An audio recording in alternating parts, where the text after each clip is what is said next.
the world as well. Yes, Yeah. and we are a full house already. So I'll just mention the YouTube channel again. We are now live on YouTube. So if you get kicked out for some reason, please join us back on YouTube because I think the webinar, the Zoom bit will be full. But we are live, so I'm going to disappear. And Cindy, over to you. Welcome, everyone. Lovely to see that we had full house, 107 of us on this webinar. And today is a very special webinar. Well, every month I say that. But today's special because we have a panel discussion with three very good-looking men, if you haven't noticed already. And of course, a moderator, quite beautiful, stunning. And I am going to, in a minute, hand over to our moderator, Rama, who is going to introduce the panelist and herself to you. And the topic for today's webinar is authentic leadership. Or, yeah, that's what it is, right, Rama? Yeah, authentic. I think you say it better. Sorry. No, you got it right. Okay, good. Welcome to our panelists, and we're really looking forward to engaging with you for the next hour or so. And to all our participants, please use the chat box and engage as much as you want to with asking your questions or sharing your own wisdom. Because I like it when we all get together and create this collective wisdom space where we all learn from. Also to let you know that, as you are typing in questions or a discussion point you want the panelists to pick up on, we're going to hold that. I will make a note of it and hold it right until the last 20 minutes or so, because while in discussion, the panelists will continue being in discussion, and thereafter they will, they've set aside enough time for Q&A. And without me saying much, Rama, please can I ask that you remind me at the end to give out the password? And I'd love to hand over to you. I'd like to hand over to you, Rama. So it's over to you. Thank you, Cindy. And hi, everybody from around the world. My name is Rama Kannan. And I'm a master certified coach, mentored by Cindy and Ram, and have about probably 2,800 hours of coaching, and been a coach and a mentor for 10 years, and have about 16, 17 years experience before that in the corporate career in strategy and marketing. Before I saw the light, let's say, to move into coaching and mentoring, which is what I thoroughly enjoy. I'm really excited about today's topic. It's very close to my heart of being an authentic leader in the workplace, both in my 16 plus years of work experience and as a senior leader, and of being a coach for the last 10 years. I've seen the struggles of leaders to be authentic. Sometimes leaders even question the need for authenticity. In this VUCA world, especially in the current situation of COVID-19, with everything in the environment changing all the time, the leaders need to be able to build teams that not only trust them, but also trust each other. Being authentic is what builds that trust. However, leaders, we've seen, struggle being authentic because they perceive challenges of being vulnerable, and the need to make choices that have a larger organizational goal perhaps, but which might not necessarily be equitable to all people.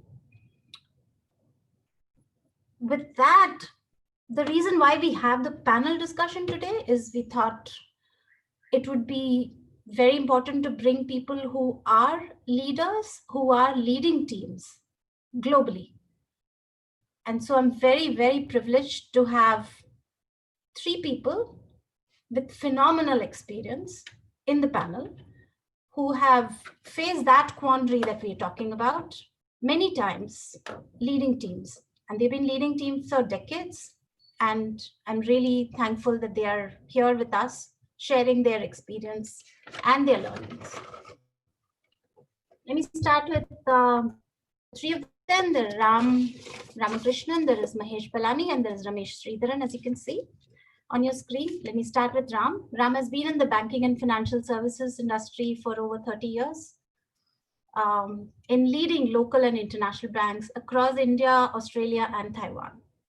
He now heads commercial banking operations for JP Morgan Chase for the Global Corporate Center for India and the Philippines. He talked about it, tens of thousands of people in his larger team. Mahesh, our second panelist, has over 2 decades of experience, again in BFSI, healthcare, manufacturing services. They include GE Capital, Apollo Health Street, Seagate Technologies. He works now in venture capital and business acceleration for startups. He works with founders and CEOs and engages with them in their leadership journey. Ramesh is our final panelist, who probably many of you know. He's a master certified coach as well, was in my cohort and a good friend. He has over 30 years of experience with significant business and team leadership experience. As a coach, Ramesh has worked with 300 plus leaders, both in their coaching individually and with their teams. He also runs various leadership programs through his organization, Orenda Center for Leadership Excellence, with his lovely wife, Priya.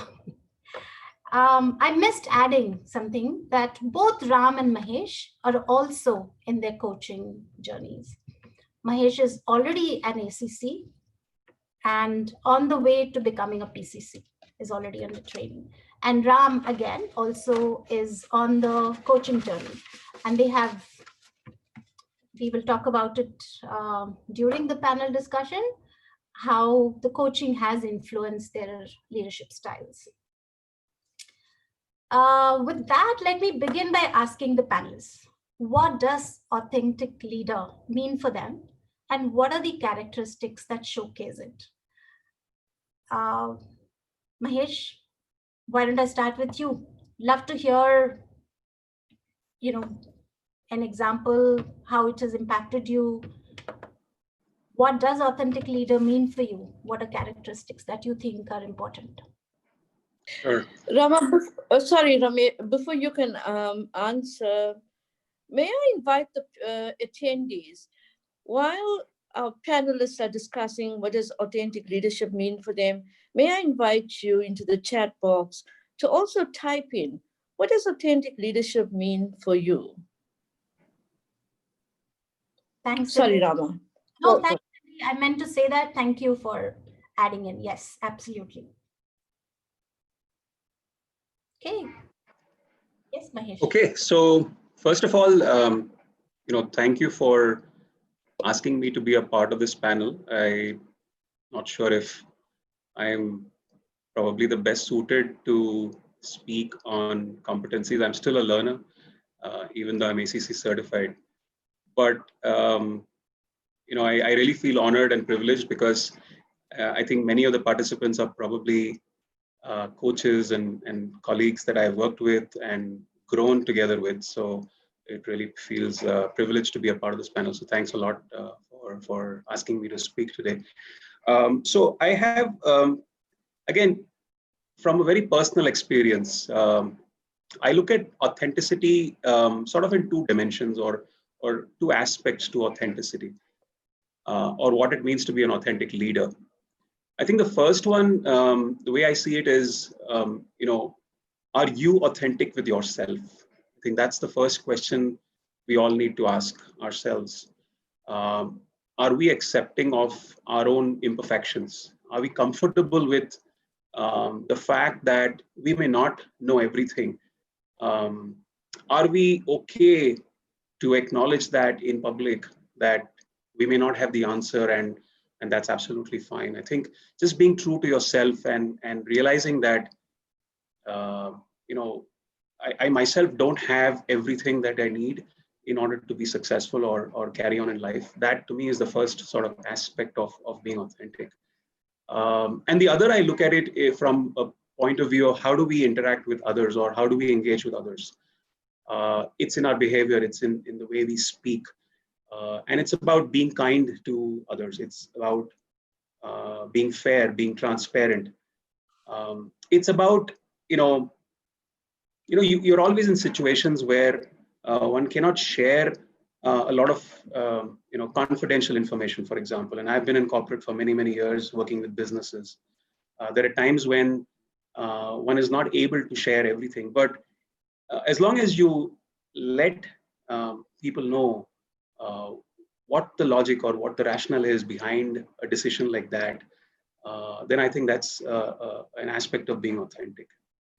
And I'll just share, one example, at least the way I have used it for myself, which is that, as leaders and as managers, we often have to deal with, growing our teams in meeting their expectations or meeting their aspirations from a career perspective.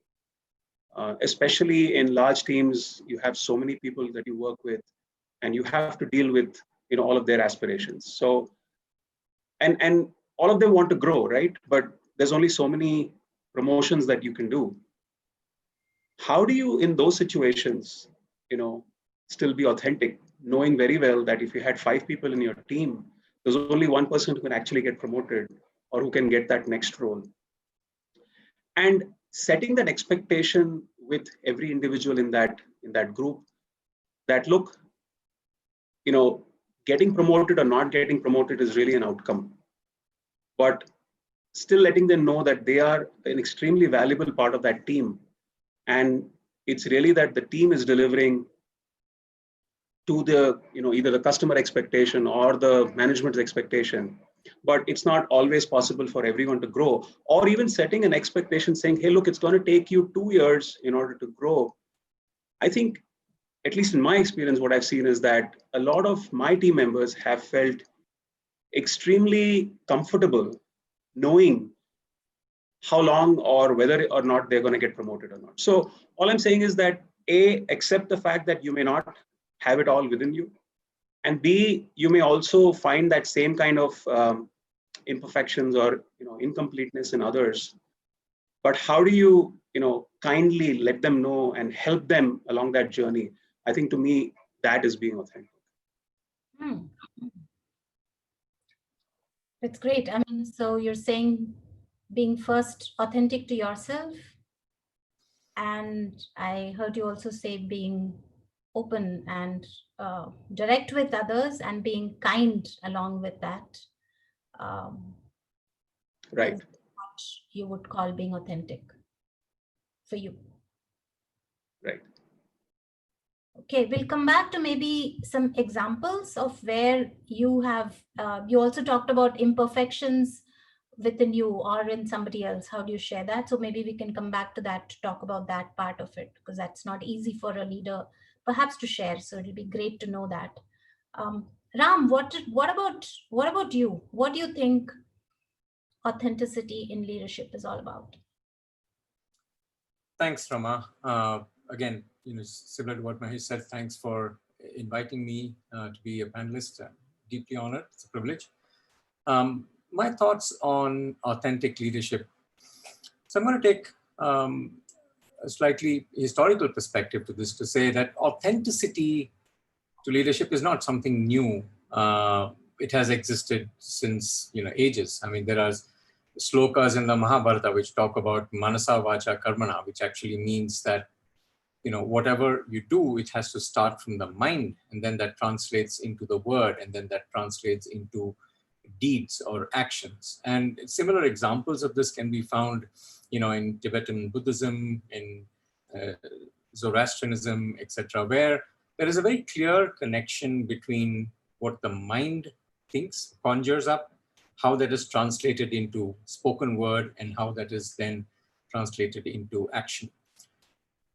So how is that important is the question. So authenticity is basically being true to oneself, or being transparent, or being naked, as it were. So the question, especially in these times, is to ask is, does authenticity mean not wearing a mask? And I mean that metaphorically and not necessarily literally in this context. Yes, authenticity actually means not having ever to wear a mask, not to yourself, not to your family, not to your friends, not to in office or interactions that you do. So because there is not a need to. So authenticity comes directly from the heart, right? So you are what you are, and you allow others see you the way you are. So you live to a particular set of values. You've been brought up with a certain value system, you have ethics, you have business principles, you have guidelines, you have the environment, and all of this is VUCA, subject to VUCA, right? So we're changing.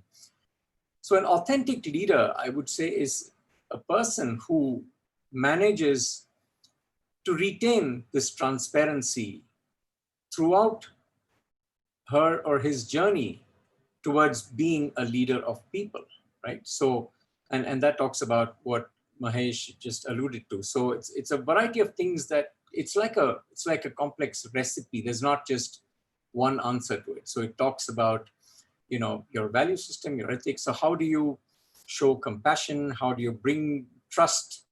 How do you exhibit trust? How do you coach people? How do you guide them? How do you mentor them? How do you build effective and efficient teams? How do you make them reliable? How do you make them self-sufficient?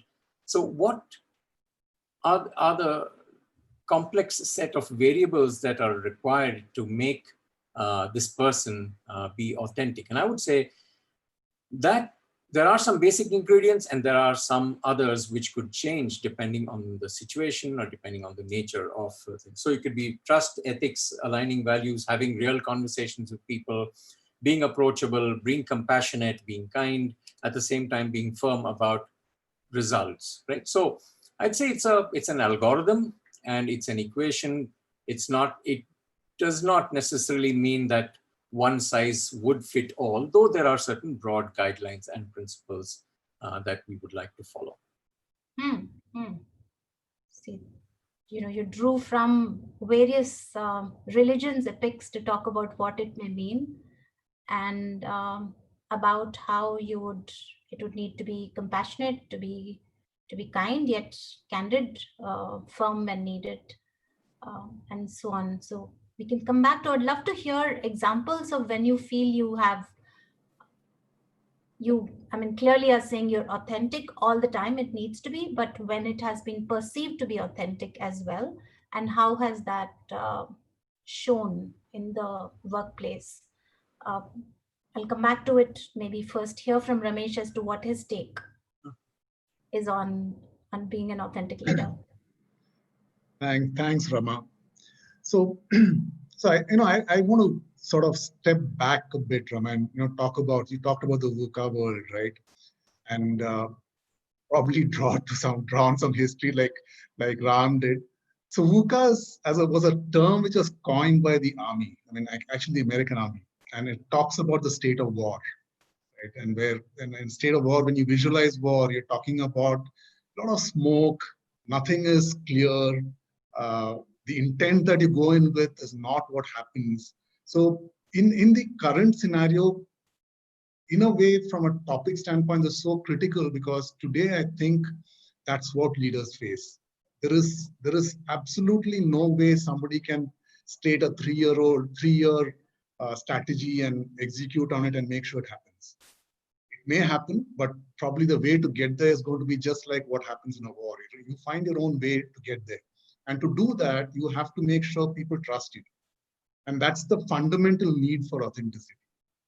And in my mind, authenticity comes from three parts, and one of which Mahesh talked about, which is your own personal vulnerability, the readiness to accept you as who you are, and let people appreciate the fact that you need not be seen as a strong person who knows everything all the time.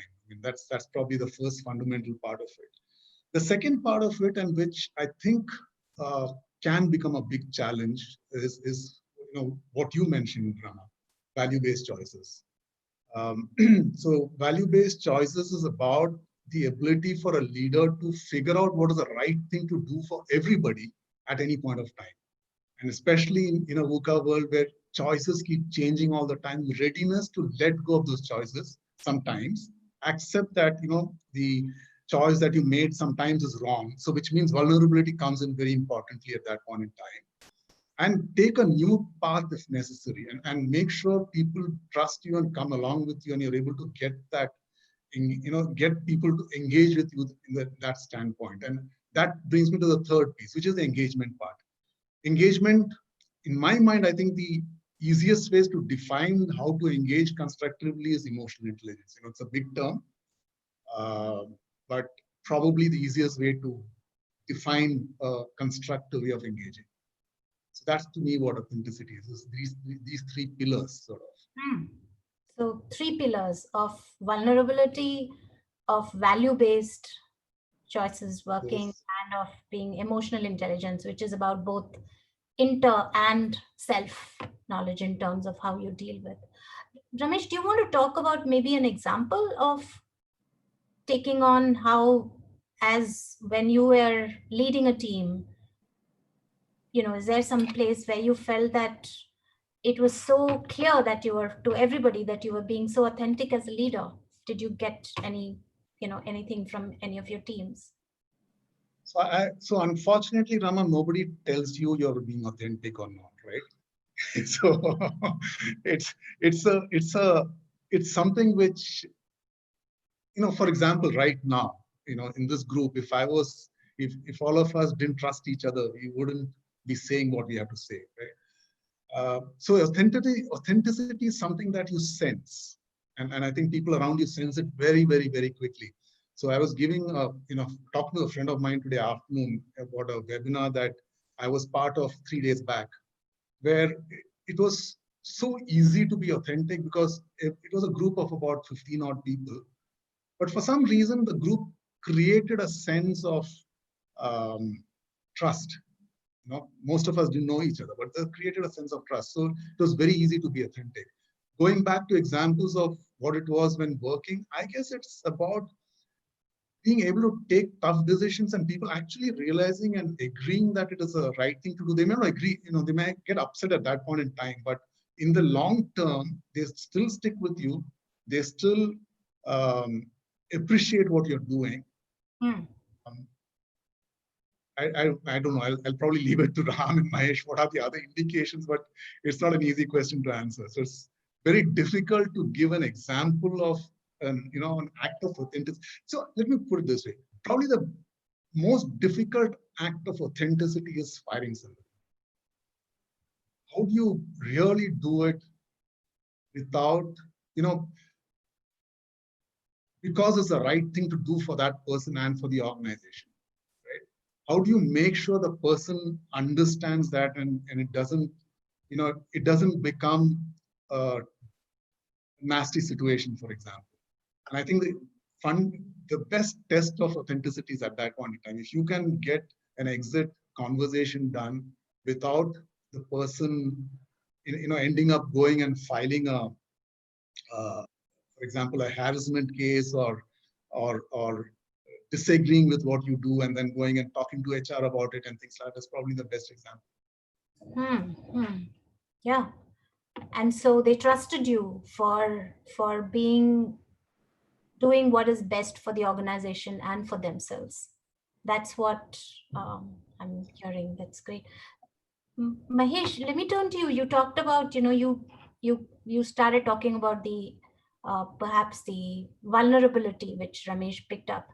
Is there a place you can maybe give an example of when you were vulnerable, when your team could see that, and how that made an impact in your team?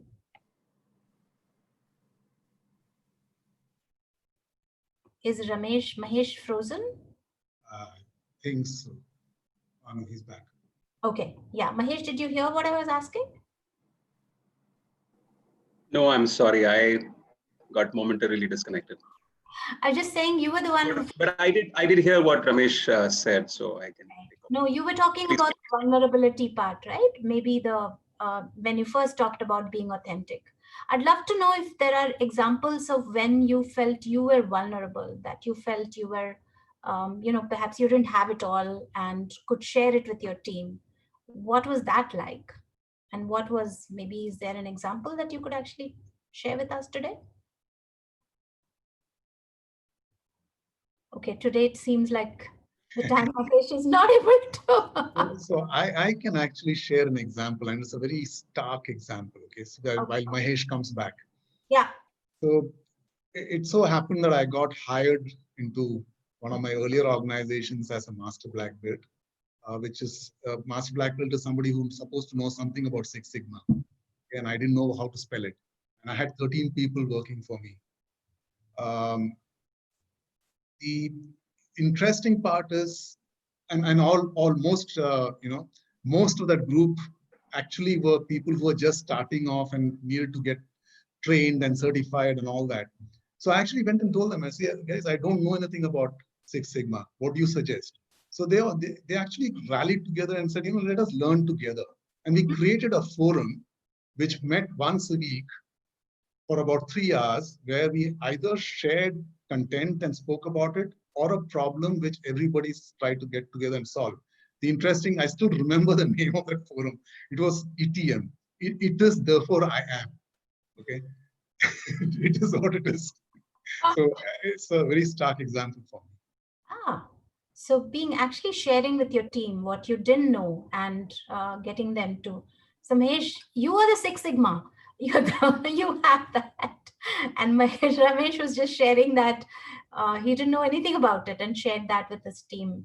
Is there anything that about vulnerability that you shared with your team that you didn't know, or what was that like? And how did that sense of trust or authenticity? Sure. I think Ramesh is being modest. He knows enough about Six Sigma. He's done. I and Ramesh and I have been colleagues in GE together. We've been part of a very fast growing organization. And one thing that Ramesh said rings so true, and that was sort of an example I also wanted to quickly touch upon. Is the toughest thing is for a leader is to actually let people go, and to be able to do it in a way that is both respectful as well as seen as for the benefit of that individual, I think is one of the most difficult things that a leader will ever do. And I can, I think we both grew up in at least from a corporate point of view, in an environment where every year we had to let go of 10 to 20% of our staff. And it was a tough, position to be in. And I particularly remember this one individual, I won't take the name.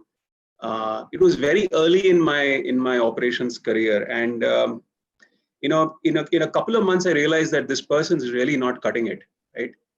And even without being asked to actually let this person go, I actually had a conversation with this person and said, look, it's very clear that you're not finding your feet. You're struggling with a lot of the client deliverables. You don't seem to be enjoying a lot of the interactions with the client, with the employees, etc. This person was actually a finance expert. He came from outside of Genpact at that point in time, and the BPO environment was very different. Not everyone could really make it, and it was very clear that this person was not very comfortable.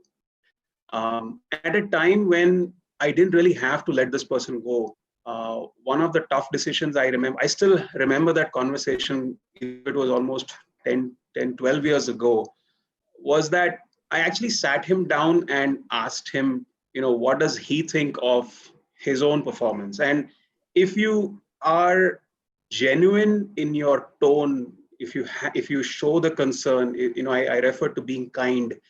If you're able to communicate that emotion of being kind, of being there for this person, then the person really opens up. And when they open up, you are able to actually guide them through that decision. So obviously at that point, I was not, remotely close to being a coach. I didn't know what really coaching was, but as I relate that conversation to what I do now, it was all about providing the space to this individual, allowing this person to reflect, to think, and at the end of that conversation, it was actually a joint decision. And I keep reminding myself of that conversation only because 2 years later, I receive an email from this person, and he tells me that you letting me go on that day was probably the best thing to happen to my career, because he ended up becoming the financial controller of the Taj Group of hotels. Okay. Now, for a person who was like a manager in a back office environment, struggling to becoming the financial controller for a large hotel group, and 2 years later, when I saw that message from him, it just, I can't even express the emotion, but the joy I felt for that individual, and the fact that I was really a small part of that journey for him, was great for me. So all I'm saying is that, as leaders, bring emotion to the conversation, bring yourself to that conversation, and then be fearless about what you're going to share, what you're going to tell them, feedback, etc. If you do it genuinely, if you put yourself in their shoes, to use that word, I think those conversations go extremely well. So this is just an example that I could think of from my career. Wonderful examples, huh, Ramesh? About your sharing that. I would love to also hear from the other attendees, participants here, but what does vulnerability mean for them? How does that translate into creating trust or being authentic as a leader? Would love to hear that. And Mahesh, that was, one of I've talked about it n number of times, Carl Rogers' books on becoming a person, on being utmost positive regard for your client, is what defined my MCC journey for me. And that's what you're talking about here, right? For having that regard for the person, having that emotion for the person, and putting yourself there so that they know that there is compassion, there is that space given to them, and so they can actually be genuine and grow in that, thrive in that space. That's fantastic to hear. Ram, I'm going to flip it a little with you. I want to know if there was ever you felt, maybe yourself or somebody else, that was maybe not authentic. And is there anything like that you would like to, or would love to know? How do people see that? I'm trying to think back to, there's possibly one incident that comes to mind. Many years ago, I used to be working for a particular bank, and that bank got, the assets of that bank got sold to another one. And in that process, everybody had to apply for their own roles, right? So because you had two of everything, because both the banks were merging. Right. In that process, it created a lot of upheaval within the organization, where it was pretty much cutthroat competition for who will stay and who will go, right? So during that process, I remember going through a lot of mixed emotions, because I was at the receiving end for a lot of emotions from the leaders in the organization, who were dishing out a lot of the party lines to say that, this is changes for the better, and it's in everyone's interest, etc., etc. And I was torn between that and translating that message that we heard onto my team, because it sounded very false. It didn't sound that was being genuine. So my dilemma was between, how am I supposed to carry this wishy-washy party line where things had already been pretty much decided, and how am I going to translate that to my team, who are wanting to know the truth? And so how do I bridge that gap? And so I thought about it over the weekend. This happened on a Friday.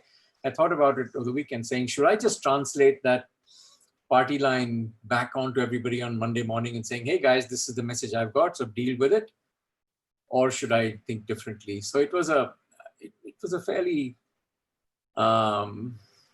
difficult weekend that I spent, but then ultimately I thought about it and I said, look, I don't think I'll be doing anybody any favors by just giving them, passing down the party line to them. So we had a team meeting on Monday morning and I told people the news as it was and saying, this is what I've been told, but here's the real situation. This is what we need to do. So, you know, and then I sat down, I had a team meeting and then I sat down with each member of my team thereafter. And then we worked out forward-looking plans of saying, okay, here's how I see things are going to change. Here's the landscape's going to change. You know, do you have your resume ready? You'll have to brush it up. This is how. So we sat down and went through interview techniques and we sat down and spoke about how do we empower each person to actually, because everybody was so cocooned and nobody had expected that the bank would get sold. And so it was like people being like the roof getting torn off from your house and suddenly you're out in the open and you had no context, you didn't expect it coming, and all this happened like in a matter of hours, if not days. Yeah, and so news, of course, you know, went back to the top management saying that, hey, there's a different set of energy coming from this particular team, and so I had to handle that as well.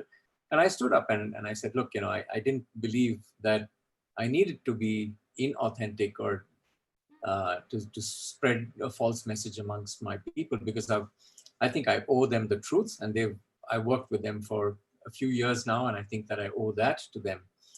It turned out ultimately that at the end of the next 2 or 3 months, everybody in that team actually did manage to find a great position, either within or outside the organization, and it turned out well.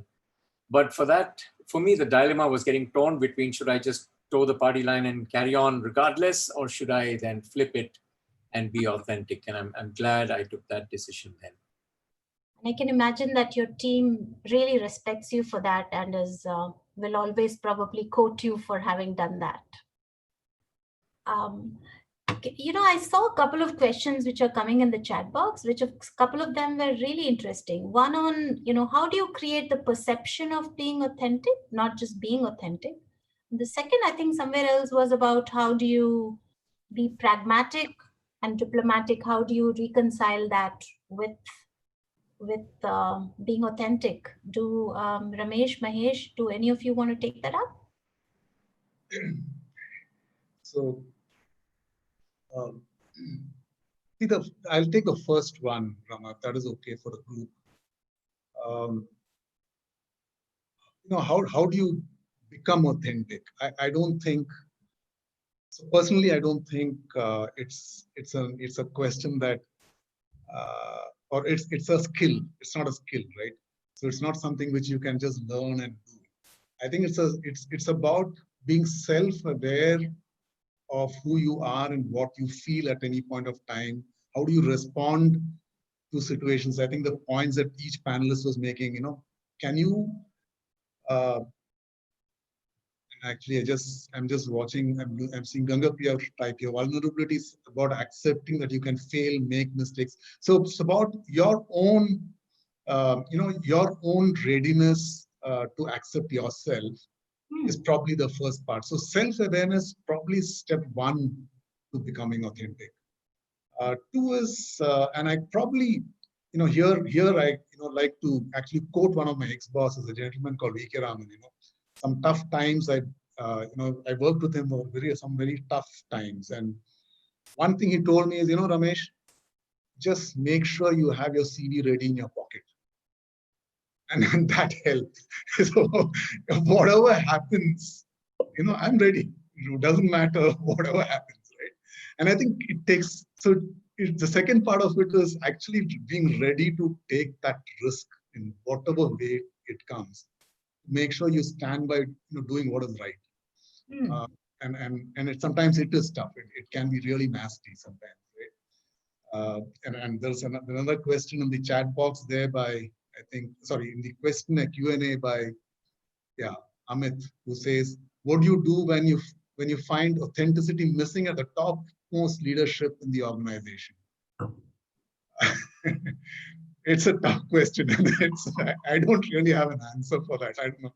I'll leave it to the rest of the panelists. Maybe Ramesh, keep the CV ready, right? Ready to walk out. I thought so. That's what triggered me to look at that question. But yeah, I would love to hear from the others as to what they think. Yeah. Yeah, I just have one point on that perception point or question, Rama, that you asked. I don't know really if it's about creating a perception, because if you're authentic, it shows. It reflects in the way you talk. It reflects in your personality. People see it. I don't think we need to really worry about how do I create the perception of being authentic. Just be authentic. Just be yourself. And it's all about, I forget who said this, but I read a quote a few days ago, and as we were sort of talking about this particular topic, is that, just be yourself, because, everyone else is taken, right? You don't have to be like someone else. And I have seen that true to, in every situation. I mean, I'll speak of myself as a coach, and Ramesh will probably understand what I'm saying. I tend to have a slightly different style in some of our conversations, right? When it comes to coaching. And I've always felt that, this is me. This is what I bring to the conversation. I may not be like another coach. I may not ask questions that may possibly bring about, a spiritual transformation in an individual. I don't know. Maybe it does, maybe it doesn't. But I'm okay with the way I am. I mean, I am okay with the fact that at the end of that conversation, the client of mine took away something of value from that conversation. So all I'm saying is just be yourself, because everyone else is really taken. This is not my quotation, this is someone else's, and I'll think of who said it actually. But you just have to be yourself. That's it. Right. And does any of the panelists have, Ram, perhaps you? There was a question on how does diplomacy and pragmatic, being that, go side by side with authentic leader? So to my mind, I'd say one does not need to be bereft of the other. Being pragmatic is certainly finding a practical solution to the problem at hand. Certainly, being pragmatic does not necessarily being direct or being blunt. Being diplomatic is just couching whatever one needs to say in a manner that makes it more palatable. That does not mean that one needs to mollycoddle individuals at all. It is what it is. And if you are the way you are, and people know you the way you are, and if you are true to yourself, then people know when you're being diplomatic and people know when you're being pragmatic, and there is no second guessing you on that front, because when hard truths have to be told, they will be told. And, perhaps in a diplomatic manner, which probably helps to soften the blow, but there is no dichotomy in the two. That's amazing. I mean, I remember in my coaching journey, Cindy always mentions, if you have to ask a direct question, land it softly.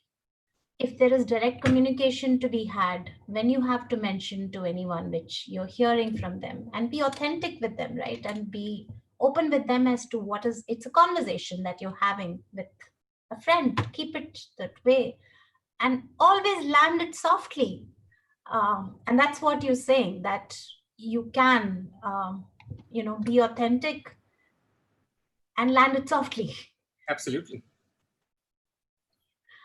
We talked about going around with being authentic, and everywhere I can hear the coaching competencies. I'm sure Cindy is also like, oh my God, this is what coaching competency is. You can hear that. And I'd love to hear from, all three of you. Ramesh, of course, is a MCC, and Mahesh is soon to be PCC, I'm sure. And so is Ram, in that journey and getting the certification.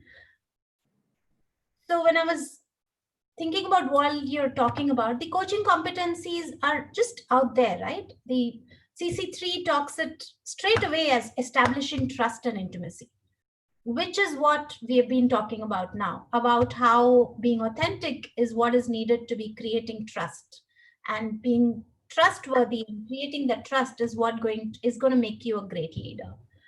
Or if you move into CC4 about coaching presence, again, that talks of being observant, empathetic, and responsive, and perhaps being curious to learn more and not being judgmental, or just being open with your coach or your any team member. Or move into CC5, it will be about active listening, that you are hearing the client holistically. You are paying attention to both the verbal and the non-verbal, and both to the said and the unsaid.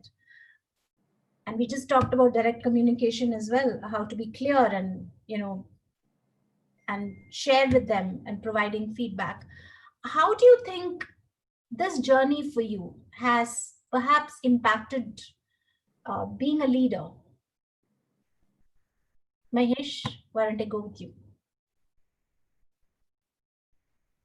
See, I think for me personally, coaching came at a time when I was kind of going through a little bit of a rocky patch in my corporate career. And maybe I can share one example of how it affected me personally.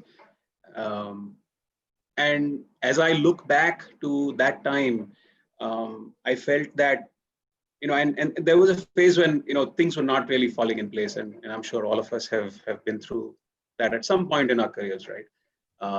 And to me, it came rather late. So you sort of build up your ego, you build up your whatever it is that corporate life does to you, and at some point, that bubble is pricked, that ego is pricked, and to be able to understand what that moment is critical, because at that point I think was probably one of the few times I felt that there was something that I couldn't do.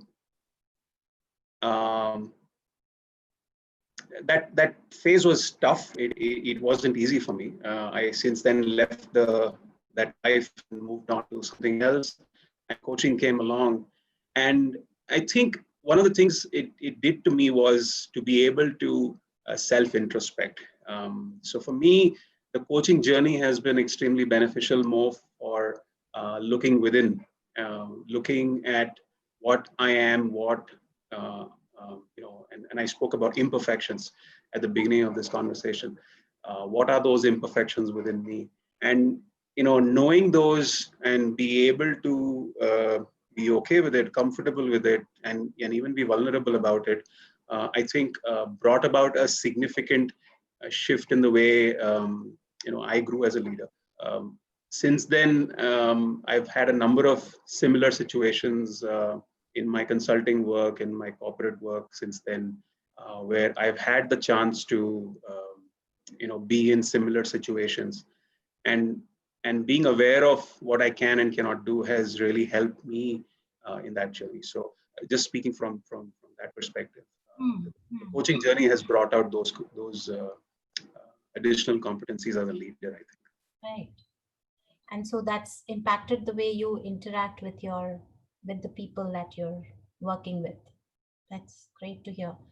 Ram, what would you say the coaching journey and the coaching competencies, how has that perhaps impacted, as you lead large teams now?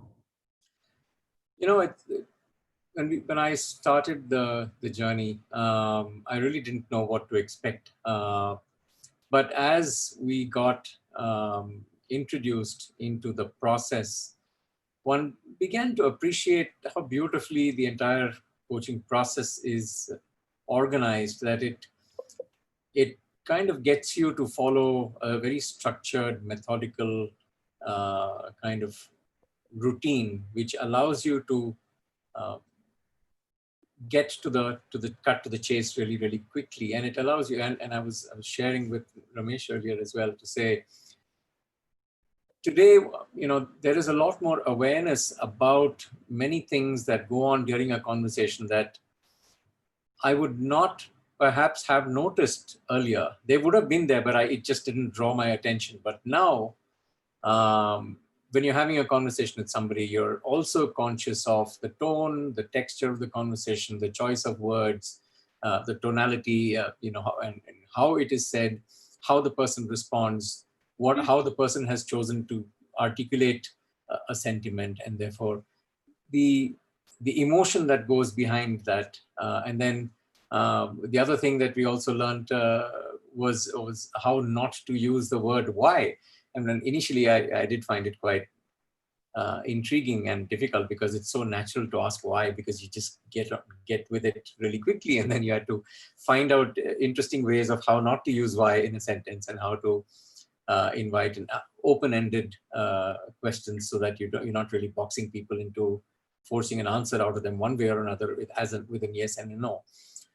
For me, it was a revelation, right? It was more an opening out of avenues that it allowed you to explore a few different dimensions of how a conversation can be had, whether it's a difficult conversation or not, and how it can be more meaningful to the recipient, and how you can extract more from it by just structuring the conversation in a format that kind of, it's like you get more juice out of the same orange. I don't know if that's an absurd metaphor to use, but that's basically what it is. I'm just going to respond to one question which I see here, which is, what would be the daily question a leader should ask him or herself to make sure that they are authentic? And it just reminded me of many years ago, we used to have in the bank that I used to work for, there is the general manager of operations had this big poster behind his chair, which just asked the question to say, what have you done to earn your keep for today, right? Meaning, have you earned your salary for today? What have you done? Which actually made you stop and think to say, what have I done to add value either to myself or to the firm or to the organization? What difference have I made either to myself or the people that I interact with? Which is it's quite an existential question to ask oneself, but that would be my question to make sure that you're authentic. So, how have you impacted somebody else's life today, or what positive impact have you made to the environment around you in whatever small way that you can, and that would be my question. I also want to answer that. That question really stood out. And Anushli, I don't know if I pronounce the name right. Anushli Sidambaram. Yes. Yeah. Actually, to me, the question probably is, can I sleep well today? It's not easy to sleep if something is bothering you, and I think that's probably the biggest question that I would ask myself. So, interesting question. Yeah. How have you earned your keep today, and are you able to? How well can you sleep today? Yeah. Mahesh, do you have a question that you would ask yourself? I was hoping you wouldn't ask me that question, but I'm going to ask. I think now. yeah. So I can't think of one question, but I think what I like about being a coach and also being a leader and imbibing some of that coaching style in me is if I can somehow share that knowledge with people around me, because I have seen the benefit of having a and Ram referred to not asking why and other ways of asking the same question, right? If only more and more business leaders, corporate leaders, and professionals in organizations, if only they knew how to ask these questions differently.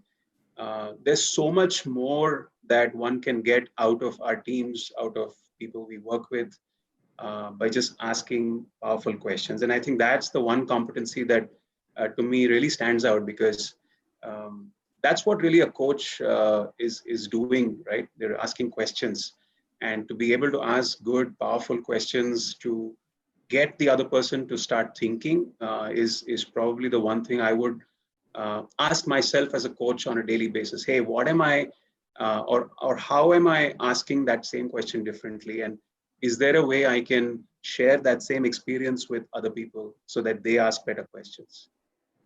So you're really talking about empowering people to sort of think on their own, right? Right. Yeah. Right. Yeah. In a way, that also. Yeah, because then your work is done, right? I mean, as a leader, if you have your team work for you, and if you have, let's say, 20 people in your team, it's really 20x of what you can achieve as an individual. So which very few leaders actually understand and use in their style. Mahesh, I have a contrarian view to that, if I may. I never take the assumption that my team works for me. It's the other way around. I work for my team. I work to empower my team. I work to do whatever makes them successful. I never give them the impression that they are either subservient to me or they report to me. Maybe on a organogram they might, but that's not the intent. Like, so I'm here to help you succeed. I'm here to help you win, right? So make use of my gray hair experience, expertise to help you get whatever you want to get, right? So that's pretty much the way I've always seen it. Yeah, as Nayan Kumar says, that's the servant. That's a great point. Yeah, that's a great point. And in some way, I got it that, Mahesh, you were talking the same, but in different words, just putting it across. Yeah. So, clearly, having the coaching mindset makes for people to be authentic leaders who their team gets to trust, is what I'm hearing. And that's what seems to come through with all that. I'm going to go I'm going to slightly add to that, Rama, with your permission. Yes. So coaching mindset with clarity of thought on what's the right thing to do. Is that easy, Ramesh? Clarity of thought on what is the right thing to do. Yeah, that's where the conscience comes in. Yeah, that's the way I would look at it. That's why I wanted to add to that. Right. We've been looking at questions as well along the way, and I'm conscious of time. There was some other question on, is there, in the question box, there was about, is there a different kinds of authentic behavior for, I think, high level? Does the definition of authentic leadership change at middle management and at senior management? Do you think it does? I don't think it does. And interestingly, there was also a question that, if I remember, it was Nayan who asked, so it is related to in my mind. I'm just scrolling up. How is an authentic leader transform culture of an organization? Right? Correct. I think they're sort of interrelated. I think it's the being of a group of people. So, and if the leadership is authentic, there is, in my personal experiences, and I think that was the example which Ram gave and what Mahesh also was talking about. Ram's example of his team when the merger was happening, or the sale was happening, how it worked differently. There's a ripple effect. Right. And I think leadership affects everybody around them, and that ripple effect, again, I don't think there's science behind it, but it is just the being of the group which is reflected by what the leader is.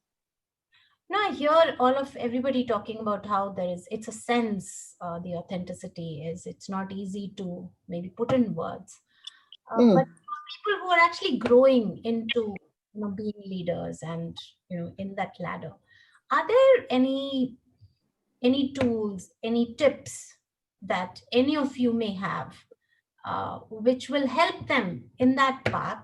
I know, Ramesh, you talked about the 3 pillars of emotional intelligence which can be developed, and being open and vulnerable and show your imperfections, as Mahesh mentioned as well, and as Ram mentioned about the value-based choices that you're making.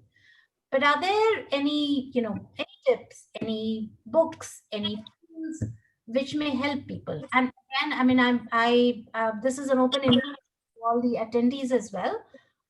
If there are tips that you have used, if there are things that you've learned from a leader, would love to hear for all of us to learn.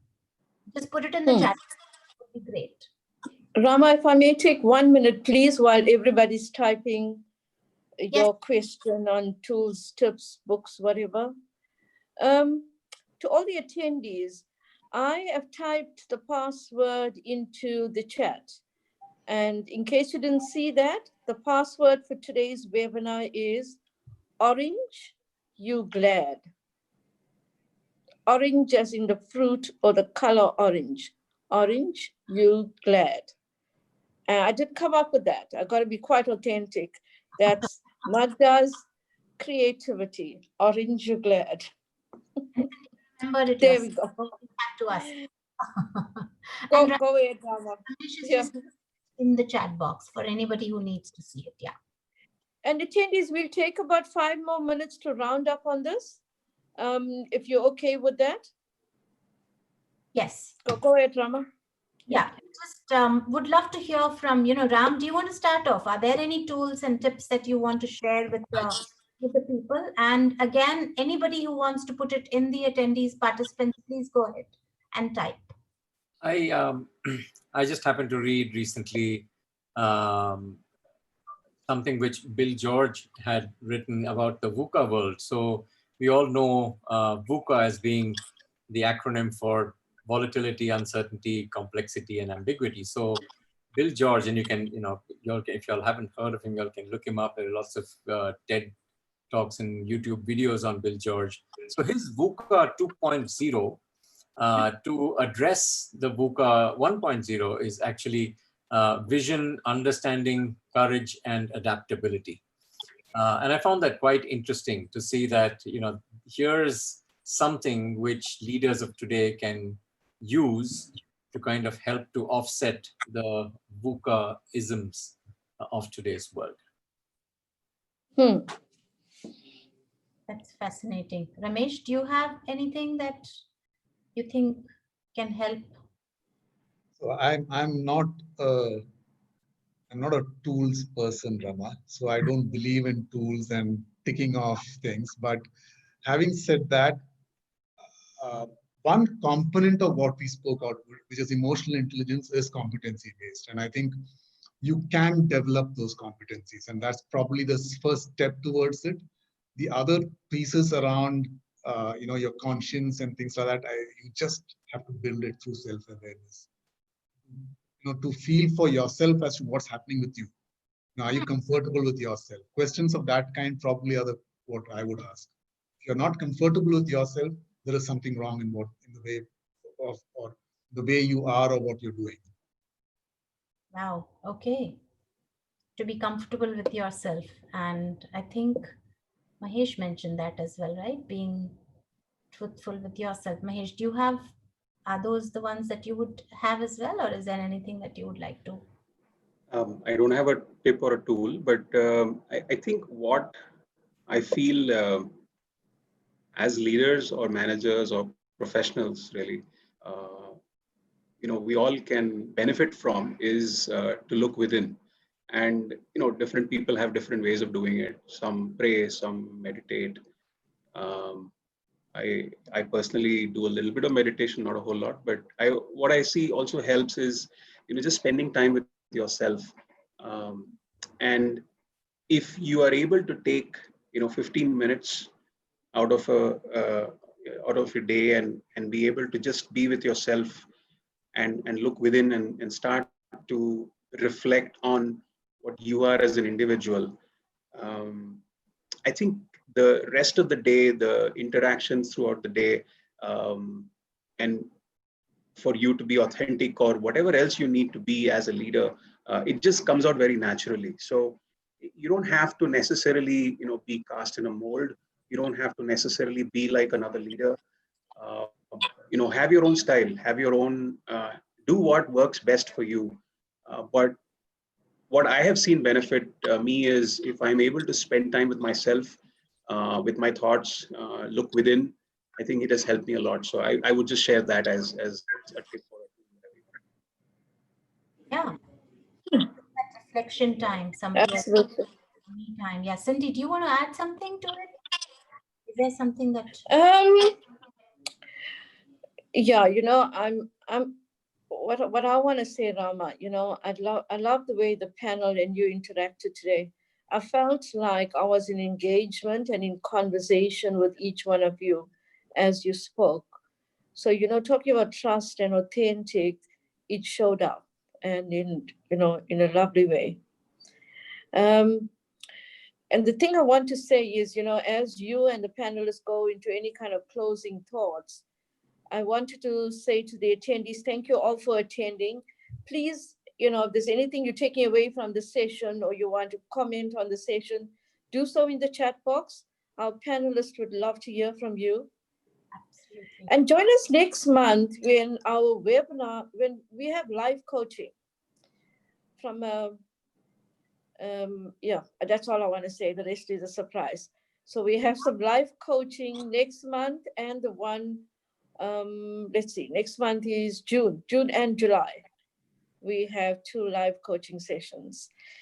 I'll hand over to you, Rama, to round up on today's session. Thanks, Cindy. I would love to hear any final thoughts that you have, you know, the discussion that we have had. You know, so interestingly, Rama, I think final thoughts is, you know, this, and it's coming up for me now, right? It is about being who you are. And I didn't come into this panel with that thought in my mind, but I'm going out with that thought. And it just came to me in this conversation here. And being able to be comfortable with who you are. Wow. Okay. Yeah. Yeah. And I think Mahesh mentioned that about the reflection part, and I can see that opening up. Ram, do you have anything that you want to close today's conversation? I just want to thank you for making it possible. It's been delightful to have this conversation with all of you. You know, it never really seemed like you know, it's a panel that's just been convened. It somehow feels like we've kind of known each other for many years now. For some reason, that's the level of comfort that I have got from this. So thank you for making it possible. Loved it. That's actually something which Cindy mentioned and you mentioned as well. And I felt the same. I mean, and it wasn't, you know, it was just friends talking with each other, and just and I'm including all the attendees as friends as well, because they're so involved and engaged, and what wonderful questions have come through in that, which has actually made me reflect and think on how the being of the person, as Ramesh was saying and Mahesh was saying, how do I start reflecting, and, you know, how do I grow as a person, and how much that intra with another person or interpersonal skills, how will that, and the vulnerability which showed up so beautifully, the examples that were thrown up. And I was also vulnerable to the fact that I'm probably not the only non-certified person on the panel for today. And we didn't notice. We didn't notice. Absolutely. You are too kind, Cindy. Yeah, it came very naturally to you. Yeah. But I'm getting there. I promise you. Absolutely. I can hear that. Yeah. No, and clearly, I mean, those coaching competencies are, so every time I look at it, I'm amazed at the thought that's gone behind it. On being how, you know, when you break that down as to how that's what leadership is about, that's what being authentic is about. And that's how you create trust in an organization. That's how you build teams. And those are the teams what are going to build the organization. Yeah. So before, I see a lot of questions on what to do with the password, Cindy. So I think people have to go to the back to the website and put it in for the CCU, right? Yes, absolutely. They go to the back office and put it in for CCUs. Yeah. Okay. So it was lovely being all of you with all of you. Panelists, you're amazing. Thank you. Thank Lovely you. being with you. Rama, wonderful work there. Thank you. Everybody, yeah. Thank you. Thanks, Cindy. Thanks. Thanks, everyone. Thanks, Rama. Bye, Great, everyone. great Everyone on conversation. YouTube. Bye. Bye-bye. Bye. Thanks, guys. Thanks, everybody. Bye.